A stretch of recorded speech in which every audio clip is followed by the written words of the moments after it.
Salut mon ami, alors j'espère que tu vas bien. Aujourd'hui, le message que j'aimerais te donner a pour titre, c'est que tes échecs passés sont un tremplin pour ta victoire future.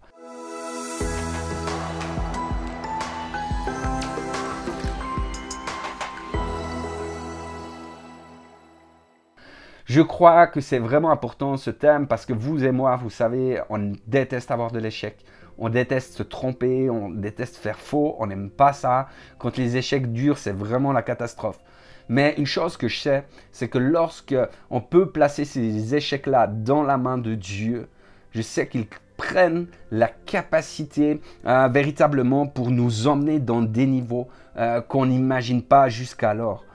C'est pour ça que Dieu a dit à l'apôtre Paul, mais ma puissance s'accomplit dans ta faiblesse. Aujourd'hui, le message que j'aimerais te donner à pour titre, c'est que tes échecs passés sont un tremplin pour ta victoire future. Et je crois que l'échec, en fait, c'est un excellent moyen d'apprentissage. Parce que quand on y réfléchit, c'est quoi un échec? C'est en fait à un moment donné, un moment précis, quand je passe un examen ou que, voilà, que je dois faire quelque chose, en fait, je n'ai pas la maîtrise de la matière, je n'ai pas la maîtrise de l'exercice, je n'ai pas la maîtrise de la chose, et donc j'échoue. D'accord? Ce qui peut être une autre réalité plusieurs temps plus tard. Et ce n'est pas un problème. Mais imaginons un petit peu que tout d'un coup, c'est des parents, parce que leur enfant apprend à marcher, tu vois, il chute, etc. Imagine un peu que des parents commencent à dire, à regarder leur gamin, puis ils disent, mais il est nul ce bébé. Il n'arrive même pas à marcher, etc. C'est vraiment un bon à rien. Ou alors même le bébé. Le bébé qui, tu sais, il se lève, il marche, il fait 2-3 pas, il tombe, etc. Puis au bout d'un moment, il s'asseye, puis il dit c'est bon, c'est pas fait pour moi, j'ai essayé, ça marche pas, etc. Dans la réalité, c'est qu'à moins qu'un bébé ait de super pouvoirs, ça peut arriver, l'apprentissage de la marche va nécessiter des chutes, des bobos, des larmes, des cris. Et la réalité, c'est que les parents, ils vont pas s'attarder sur le fait que leur enfant est tombé 3 fois. Ils vont s'émerveiller de ces petits progrès. Ils vont célébrer ses victoires. Dire, wow, il a marché 3 pas, c'est génial, etc. Et quoi qu'il arrive, quoi que ce soit douloureux, ce bébé va continuer. Bébé va persévérer et bébé va réussir à marcher. Et c'est quelque chose de génial. Mais des fois, je me dis, tu sais, on est conscient de ces réalités. Tu te dis, mais attends, c'est à quel moment, dans notre vie, c'est à quel moment où on a perdu le fil? À quel moment, tu sais, l'échec correspondait à définir qui on était? C'est quoi le problème? Tu sais, et c'est pas pour rien que Jésus a dit qu'on doit se rendre humble comme un petit enfant. Et de cette manière, on va hériter du royaume. En fait, vous savez, chez la plupart des gens, je ne parle pas de vous, je ne parle pas de moi, je parle des autres, évidemment, ce qui est touché quand il y a un échec, c'est l'ego. Ouais, c'est notre ego. Et je vous rassure, à quelque part, c'est humain.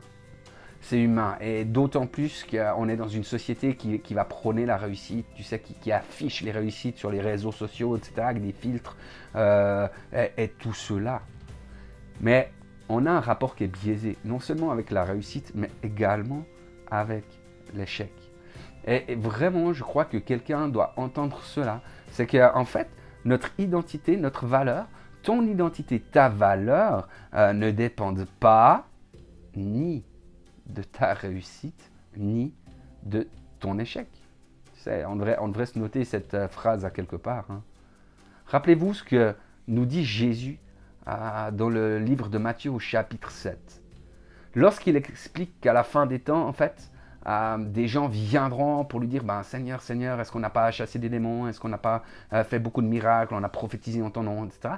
Jésus va leur dire, mais c'est bon, allez-vous-en, je ne vous connais pas. D'accord? Ne mets pas ta fierté dans tes œuvres.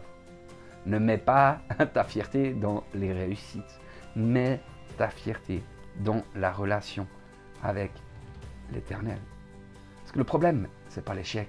Le problème, c'est pas de tomber, c'est même pas de se tromper. Ça peut arriver à tout le monde. D'accord? C'est frustrant, mais c'est pas un problème. Le problème, c'est quand on demeure dans une dynamique qui est dysfonctionnelle à quelque part, et qui ne fonctionne pas. Vous savez, il y a un principe simple de leadership que j'aime bien, c'est que quand on fait ce qu'on a toujours fait, on va obtenir ce qu'on a toujours obtenu. La Bible nous donne une stratégie pour sortir de l'échec. C'est dans Apocalypse 2, verset 5.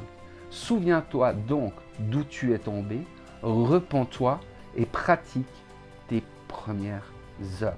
C'est vraiment une dynamique salutaire, c'est une dynamique de vie. C'est avoir l'humilité de reconnaître quand on fait faux, de demander pardon, de changer de direction et de repartir avec ce que le Seigneur a placé sur nos cœurs. Ainsi, les amis, nous connaîtrons leur succès. Nous le connaîtrons lorsqu'on apprend de nos échecs. Tu sais, on ne les reproduit plus. Ou moins pire, je sais pas. Non, mais des fois, les phases d'apprentissage prennent du temps. Mais on va travailler de manière à être dans une réussite. Et on va pouvoir influencer les autres de manière positive. D'une part, par notre humilité, quand on reconnaît qu'on fait faux. Et d'autre part, en leur disant, non, tu peux faire ça comme ça, fais ça comme ci. Mais là, ça ne marche pas, etc. C'est le principe que nos plafonds deviennent leur plancher. Et je suis convaincu, véritablement convaincu, que c'est cette dynamique qui a été engendrée entre Moïse et Josué. Lorsque Moïse est arrivé aux frontières du pays promis, en fait, il a envoyé 12 espions en mission de reconnaissance. Et cette mission, elle a été un échec total, les amis. C'était une vraie catastrophe. Le rapport des espions était tellement négatif que le peuple, il a été découragé, mais un truc de fou, vraiment. Tu sais, il préférait retourner en Égypte, il préférait revenir en arrière, mourir comme esclave. Tu sais, il avait le projet de tuer Moïse et puis de véritablement retourner dans des choses passées. 40 ans plus tard, en fait, Josué reprit cette même stratégie et lui-même enverra des espions dans la ville de Jéricho. C'est pendant le temps de désert, ils ont eu le temps de parler. Et je suis sûr que Moïse a enseigné Josué sur cette stratégie avec les espions. Il va lui dire, mais tu sais, la stratégie avec les espions, etc., c'est quelque chose de véritablement bon. Cependant, il y a une chose qui n'a pas marché. J'ai voulu jouer aux Suisses avant l'heure, tu sais, hyper démocratique, etc. Et il a envoyé 12 espions, il y en avait un par tribu. Tu sais, mais la démocratie, c'est pas du royaume de Dieu. D'accord? Donc, Moïse s'est aligné au royaume de Dieu, il a constaté ses erreurs. Et il va dire à Josué, tiens, j'ai envoyé 12 espions, vous n'êtes que 2 à être revenus avec la foi. Donc, concentre-toi sur 2, prends 2 hommes qui ont le même caractère que toi, le même cœur que toi, qui ont cette même foi-là, et envoie-les. Et les espions vont revenir d'une manière tellement positive que le peuple va se lever pour aller à la conquête de Jéricho. Mon ami, rappelle-toi que la Bible dit une chose. Le juste tombe 7 fois, à 7 reprises, et à chaque fois il se relève. Et si tu regardes cette vidéo aujourd'hui, que toi tu as l'impression d'être à terre, d'être dans une situation d'échec, voire d'échec même perpétuel, j'aimerais t'inviter déjà à lever les yeux, à voir ce Papa Céleste qui est au ciel, puis qui dit, vas-y lève-toi, vas-y mon chéri, lève-toi, tu vas y arriver, tu vas marcher, tu vas réussir.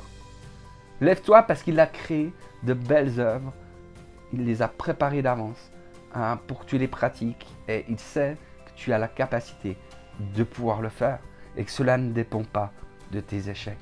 Et rappelle-toi que tu sais, certains bébés, ils marchent très rapidement, peut-être pour leur premier anniversaire, d'autres ça prend plus de temps. Mais tu sais, à 2 ans en général, tous les bébés, ils vont marcher, ils vont trotter. Et là, les parents, ils doivent commencer à courir après. Donc, n'ayez pas d'inquiétude parce que tes échecs passés sont un tremplin pour ta victoire future. Sois abondamment béni. Et si cette vidéo t'a encouragé, merci de pouvoir la partager. Merci aussi de commenter. Ça nous encourage aussi. Abonne-toi à notre chaîne et active la cloche pour recevoir les prochaines publications. Sois béni.